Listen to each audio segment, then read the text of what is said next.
সুপ্রিয় দর্শকবিন্দু, আসসালামু আলাইকুম। শুরুতেই জানিয়ে দেব আজকের সংবাদ শিরোনাম, তারপরে থাকবে এ নিয়ে পুরো বিস্তারিত।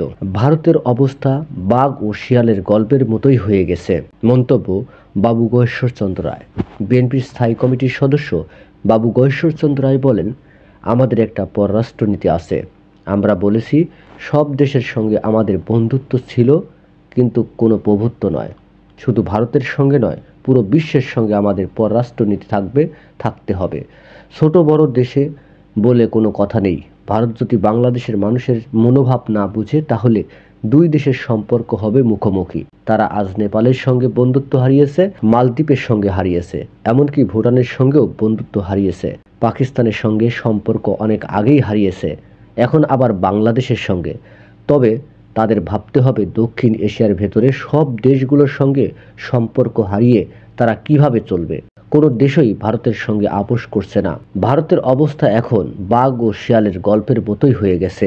একজন হিন্দু ধর্মীয় নেতাকে গ্রেপ্তারের পর ভারতের হিন্দুত্ববাদী কিছু সংগঠন ও গোষ্ঠী সংখ্যালঘু নির্যাতনের অভিযোগ তুলে আগরতলায় বাংলাদেশ সহকারী হাই কমিশনের হামলা চালায়, পতাকা অবমাননা করে। এ নিয়ে উত্তেজনার পরিস্থিতির মধ্য দিয়েই দল মত নির্বিশেষে সবাইকে এক জায়গায় আনার উদ্যোগ নেন অন্তর্বর্তী সরকারের প্রধান উপদেষ্টা ডক্টর মোহাম্মদ ইউনূস। পতিত আওয়ামী লীগ ও তাদের মিত্ররা ছাড়া দেশের সব রাজনৈতিক দল, সংগঠন এবং বিভিন্ন ধর্মীয় নেতাদের সঙ্গে বৈঠক করেন তিনি।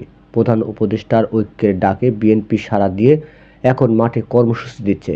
এর মধ্যেই সোমবার ভারতের পররাষ্ট্র সচিব বিক্রম মিশ্রি ঢাকা সফর করেন।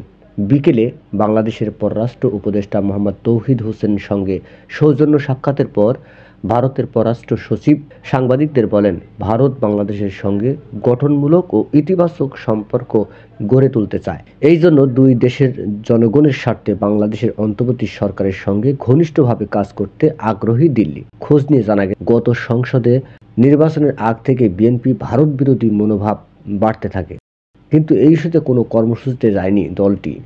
5ই আগস্টের পর পরিবর্তিত রাজনৈতিক প্রেক্ষাপটে দুই পক্ষের এক ধরনের সমঝোতা হতে পারে এমন গুঞ্জন শোনা গেলেও বাস্তবে সে ধরনের কোনো কিছু দেখা যায়নি।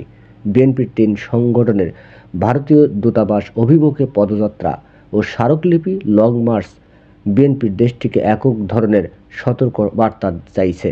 বিএনপির স্থায়ী কমিটির আরেকজন সদস্য জানান, পতিত প্রধানমন্ত্রী শেখ হাসিনাকে ভারতের সমর্থনে কড়া জবাব এবং স্বাধীনতার সার্বভৌমত্ব প্রশ্নে বিএনপি দল মত নির্বিশেষে ঐক্যবদ্ধ, এই দুটি বিষয়ে বার্তা দেওয়া হয়েছে।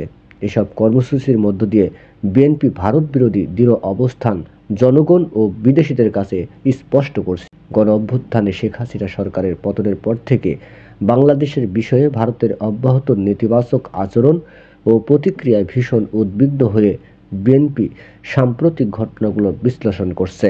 নেতাদের আরও পর্যবেক্ষণ করছেন, ভারতের মতো একটি বৃহৎ গণতান্ত্রিক দেশের রাজনৈতিক নেতৃত্ব কী করে একটি বিশেষ দল ও ব্যক্তির জন্য স্বাধীন সার্বভৌম বাংলাদেশের জনগোষ্ঠীর আকাঙ্ক্ষার বিরুদ্ধে দাঁড়াতে পারে, তা নিয়ে বিস্ময় প্রকাশ করেছেন তারা। বিএনপির স্থায়ী কমিটির সর্বশেষ আরেকটি বৈঠকে বিষয়টি নিয়ে বিশদ আলোচনা করা হয়। বৈঠকে নেতারা বলেছেন, হিন্দু সম্প্রদায়কে ঘিরে যে অস্থিতিশীল পরিস্থিতি সৃষ্টি করা হয়েছে, এর পেছনে পতিত আওয়ামী লীগ সরকারের প্রধান শেখ হাসিনার ভূমিকা রয়েছে।